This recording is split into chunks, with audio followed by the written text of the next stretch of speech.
Bazooka എന്ന ചിത്രത്തിൻ്റെ ഏറ്റവും പുതിയ OTT അപ്ഡേഷനാണെന്നൊരു വീഡിയോ ഭാഗത്ത്. വീഡിയോയിലേക്ക് വരുമ്പോൾ ഈ വീഡിയോ ലൈക്ക് ചെയ്യുക, ചാനൽ സബ്സ്ക്രൈബ് ചെയ്യാൻ വേണ്ടി ശ്രമിക്കുക. മമ്മൂട്ടി, ദിവ്യ പിള്ളെ, ഷൈൻ ടോം ചാക്കോ എന്നൊക്കെ പ്രധാന കഥാപാത്രങ്ങളായിട്ട് ചിത്രമായിരുന്നു ബസൂക്ക. ആവറേജ് അഭിപ്രായം തന്നെയാണ് ഇപ്പോഴും ചിത്രത്തിന് പുറത്തുകൊണ്ടിരിക്കുന്നത്.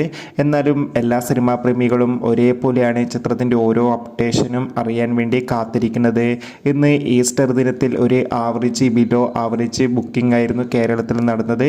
അതുകൊണ്ട് തന്നെ ഇന്ന് മാത്രം 30 ലക്ഷത്തിൻ്റെ അടുത്ത് വരെ കേരള ബോക്സ് ഓഫീസ് കളക്ഷൻ നേടിയെടുക്കാൻ വേണ്ടി സാധിക്കുമെന്ന് ഇപ്പോൾ ട്രാക്കിംഗ് റിപ്പോർട്ടുകൾ സൂചിപ്പിക്കുകയാണ്. അതോടുകൂടി ഇപ്പോൾ കിട്ടുന്ന അപ്ഡേഷൻ പ്രകാരം ബസൂക്ക എന്ന ചിത്രത്തിൻ്റെ OTT അവകാശങ്ങൾ സോണി ലീവ് എന്ന OTT പ്ലാറ്റ്ഫോം സ്വന്തമാക്കുമെന്നും ചിത്രം ഉടൻ തന്നെ OTT റിലീസ് ചെയ്യുമെന്നാണ് റിപ്പോർട്ടുകൾ സൂചിപ്പിക്കുന്നത്. കാത്തിരിക്കാം നമുക്ക് ബസൂക്ക എന്ന ചിത്രത്തിൻ്റെ കൂടുതൽ അപ്ഡേഷൻ അറിയാൻ വേണ്ടി. അടുത്തൊരു വീഡിയോയിൽ കാണും വരെ ബൈ.